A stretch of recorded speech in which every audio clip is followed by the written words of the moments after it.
ألمانيا يا جماعة فتحت إن هي الناس تاخد الجنسية الألمانية بعد 3 سنين وتاخد أقوى باسبور في العالم كله، يدخلك أكتر من 190 دولة في العالم. إزاي إنك أنت تاخد الجنسية الألمانية في 3 سنين؟ ببساطة شديدة جدا، لو أنت عايش في ألمانيا شغال ما عندكش ما بتاخدش أي معونات من الدولة، اللغة بتاعتك تبقى C1 أو C2،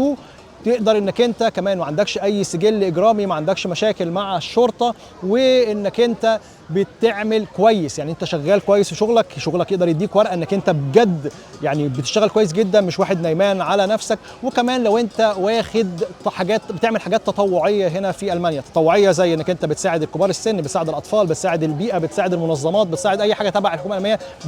يعني في شغل بوزيتيف، في شغل بجد ايجابي ليك في المانيا، تقدر انك انت تقدم على الجنسيه وتاخدها بعد 3 سنين فقط لا غير. طيب شرط انك انت كان زمان انك انت الجنسيه كانت 8 سنين ولازم تتنازل عن جنسيتك الاصليه، يعني انت لو مصري تسيب الجنسيه المصري وتاخد تبقى الماني دلوقتي، او وات ايفر، لو انت من سوريا من لبنان مش عارف ايه، لا الموضوع ده اتلغى تماما بقى دلوقتي، انك انت تقدر ببساطه شديده جدا انك انت تفضل بجنسيتك وكمان انك انت تاخد الجنسيه الالمانيه، ففي ازدواج للجنسيه. الحاجه الاجمل من دي كمان ان كبار السن فوق ال 60 سنه معفيين من شرط اللغه ومعفيين من شرط المعونه، يعني يقدروا ياخدوا معونات عادي من الدوله، ويقدروا ان هم ما يبقوش بيتكلموا، لان هو طبعا كبار السن بيبقى عندهم مشاكل، في ناس بيبقوا لاجئين، في ناس بيجوا من بلاد ثانيه ما بيبقاش عندهم القدره ان هم كبار في السن ان هم يتعلموا اللغه وان هم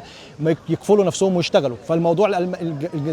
الحكومه الالمانيه لغت الحوار ده. الاجمل من ده كمان لو انت ما عندكش اصلا C1 وما عندكش وبتاخد معونات من الدوله، تقدر انك انت تاخد الجنسيه بعد 5 سنين. يعني انت لو واحد العادي ابن العادي كده بس شغال والدنيا ماشيه هو معاك، يعني مش عامل مشاكل في المانيا، تاخد الجنسيه بعد 5 سنين، بتقدم عليها وبتاخدها في خلال 12 اسبوع بيكونوا ردوا على الطلب بتاعك للجنسيه. ليه المانيا بتعمل كده وليه عشان خاطر عندهم ملايين الاجانب والعرب والاتراك، عندهم اكتر من 1,500,000 سوري، عندهم اكتر من 10 مليون تركي، معظمهم لسه ما خدوش الجنسيه، فسهلوا الحاجات دي عشان خاطر هم عايزين الناس دي ما تطفش من الدوله، عايزين الناس دي تبقى عندها حب للدوله وقاعده في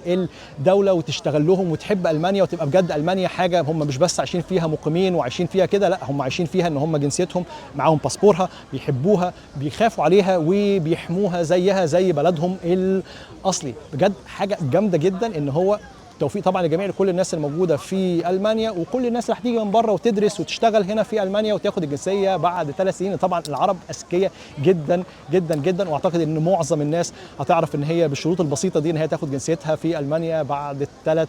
سنين. شهروا فيديو على اوسع نطاق عشان كل الناس تعرف القانون الجديد، وخلاص البرلمان والحكومه وافقت عليه. ما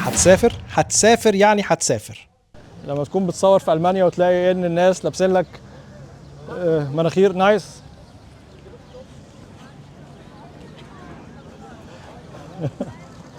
جود